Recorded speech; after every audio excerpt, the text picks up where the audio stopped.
There's also just private investors out there. Private money investors, sometimes angel investors as well, that might be interested in lending you money to buy this real estate and to go about this business too.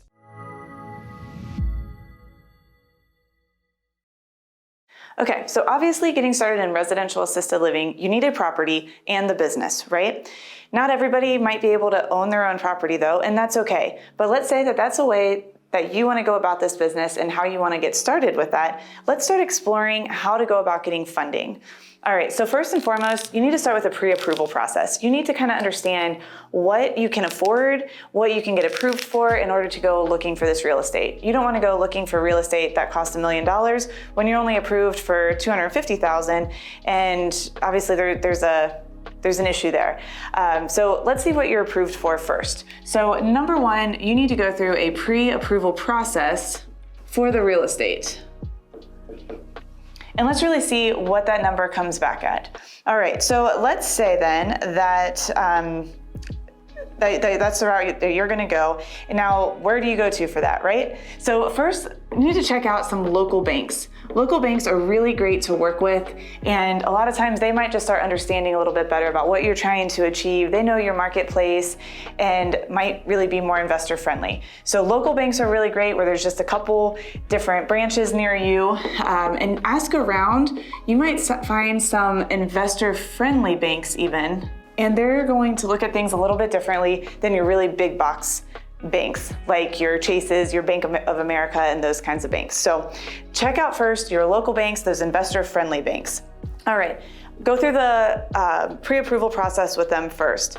There's going to be some other really great ways to go through a pre-approval process, and that would be through industry-specific lenders, meaning people that are already in the space of senior living in general. Again, this is a very niche kind of thing, so they understand how the business impacts the real estate and all of that. So if you go to some industry-specific lenders, they can be really great as well. We have some resources like that for you that we can share, but if you start going online and really just start networking and looking into that, you'll find some other lenders out there that are in the senior living space. So they're really great to work with. So those are really like your main ways for that pre-approval process. Okay, so other ways then that you could just go about getting a loan for the real estate would be just an SBA route. SBAs are really great to go through your bigger banks like your Huntingtons, and there's other lenders out there that are really SBA friendly. So you can look into that for just a regular small business loan, and that would then do the real estate plus the business. There's a lot of private money out there, because I know you hear all the time people say, well, go talk to your friends and family. That's great, and that is definitely what I'm gonna say too, right? Like, that is a great way to go. Through private money, you can do JVs, which are joint ventures, and you can do syndications. That's definitely a process, and usually better for like larger purchases, but you can definitely go that route. But also with private money, you can just have private notes with that. Where somebody could say, hey, I'll lend you $500,000 and do a note with you. Obviously, you'll go through an attorney to do something like that. But asking family and friends for that private money. There's also just private investors out there.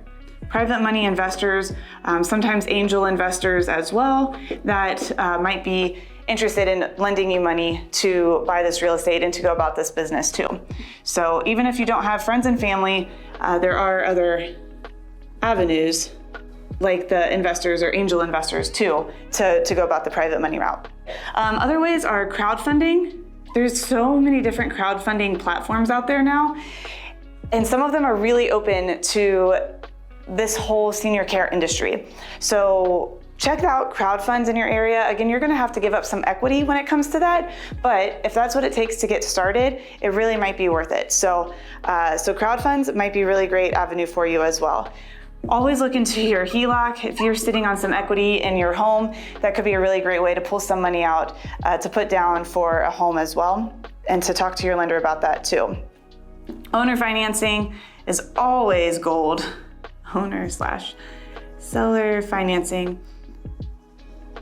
That's so great. If you find a piece of property and they're willing to do seller financing to you and they're willing to work out really great terms with you and you can put minimal down, that is such a great way to get into that real estate. I mean, that right there, that's gold every single time. So definitely always ask for that.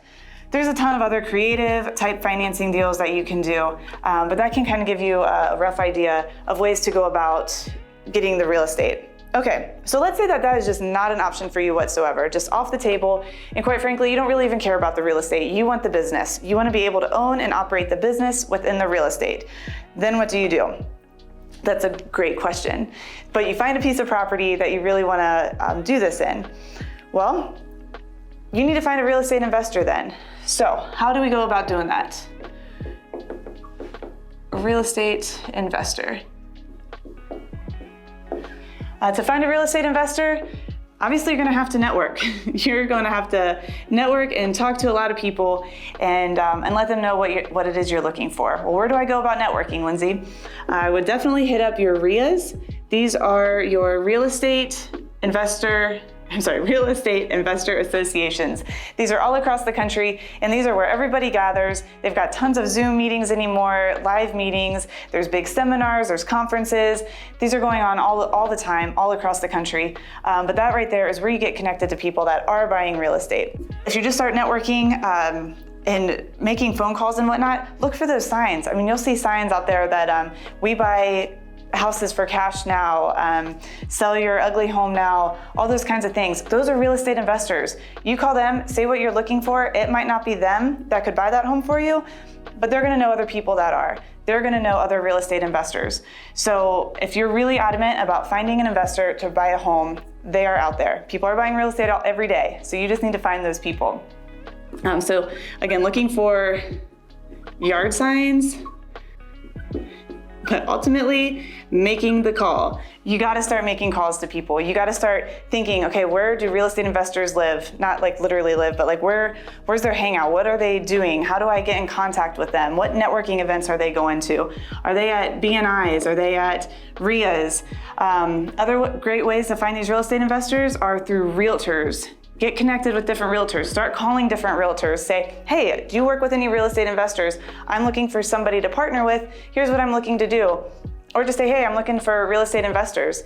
I guarantee that most realtors that you talk to will know some real estate investors. All right, so those are some key ways there to find some real estate investors. Biggest thing though is just network.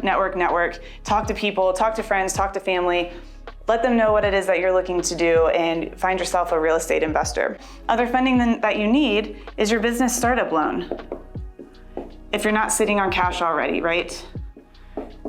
So your business startup money. So if you need to get a loan for that, again, you could talk to different banks. There's a lot of banks out there that are offering like $25,000, $50,000 loans, like personal loans, things of that sort. So you could go that route just through a bank and get yourself some cash.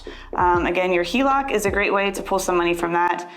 Dave Ramsey would not be happy with me, but credit cards, there's a whole methodology with credit cards, right? Where you could get your credit